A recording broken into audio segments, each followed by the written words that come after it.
Seigneur, tu sais que ce jour-là, alors que j'étais avec ma mère, comme nous parlions ainsi et que ce monde, pour nous au fil des paroles, perdait tout intérêt, avec tous ses plaisirs, ma mère dit alors, « Mon fils, en ce qui me concerne, plus rien n'a de charme pour moi dans cette vie.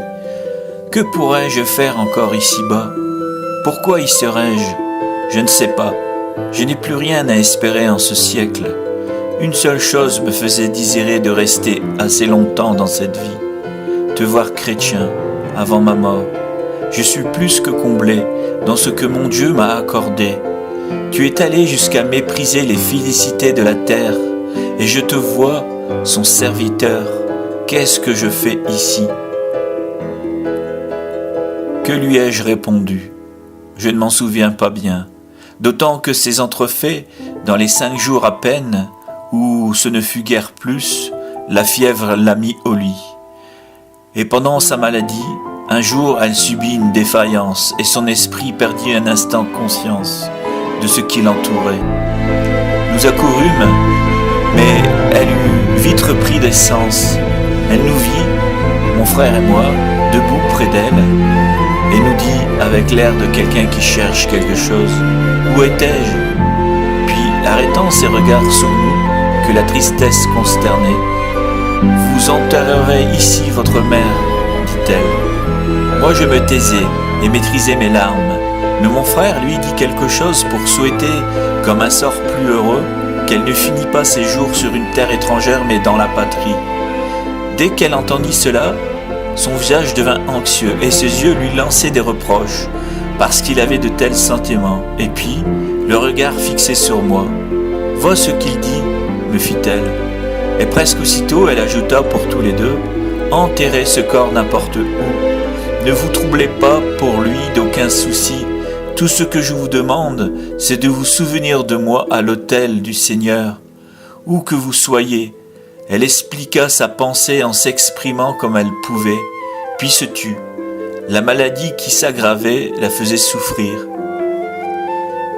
Mais moi qui songeais à tes dons, ô Dieu invisible, à ce que tu sèmes dans le cœur de tes fidèles, et d'où proviennent les moissons admirables, je me réjouissais, et te rendais grâce, me rappelant ce que je savais, l'inquiétude si grande qu'il avait toujours agitée au sujet de la sépulture, qu'elle avait prévue et préparée pour elle près du corps de son mari.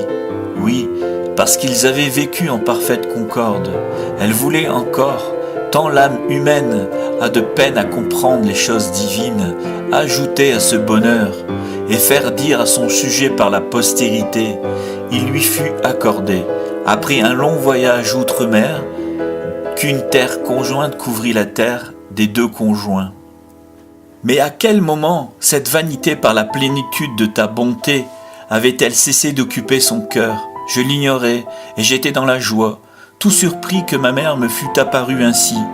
Déjà cependant, lors de notre entretien à la fenêtre, elle avait dit « Que fais-je encore ici ?» Et rien n'avait laissé voir qu'elle désirait mourir dans sa patrie. De plus, je l'appris plus tard, à peine étions-nous à Ostie, que quelques-uns de mes amis avec qui, en toute confiance maternelle, elle s'entretenait un jour sur le mépris de cette vie et le bienfait de la mort, en mon absence, furent stupéfaits d'une telle vertu dans une femme. C'est toi qui lui avais donné, et lui demandèrent si elle ne redoutait pas de laisser son corps si loin de son pays. Rien n'est loin pour Dieu, répondit-elle, et il n'a pas à craindre qu'il ne sache point où me retrouver à la fin du monde pour me ressusciter. Ainsi donc, au 9e jour de sa maladie, à la 56e année de son âge, à 33e de mon âge, cette âme religieuse et pieuse se détacha du corps. Je lui fermai les yeux, et dans mon cœur s'amassait le flot d'une immense tristesse. Ô vous, ma gloire et ma vie, Dieu de mon cœur, négligeant un instant les bonnes actions de ma mère, pour lesquelles d'ailleurs je vous rends grâce avec joie, je vous prie maintenant pour ses faiblesses.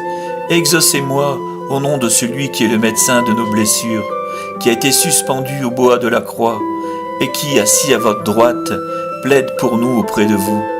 Que maman, notre mère, repose en paix avec son mari, qu'elle a servi avec un amour dont elle vous offrait les fruits.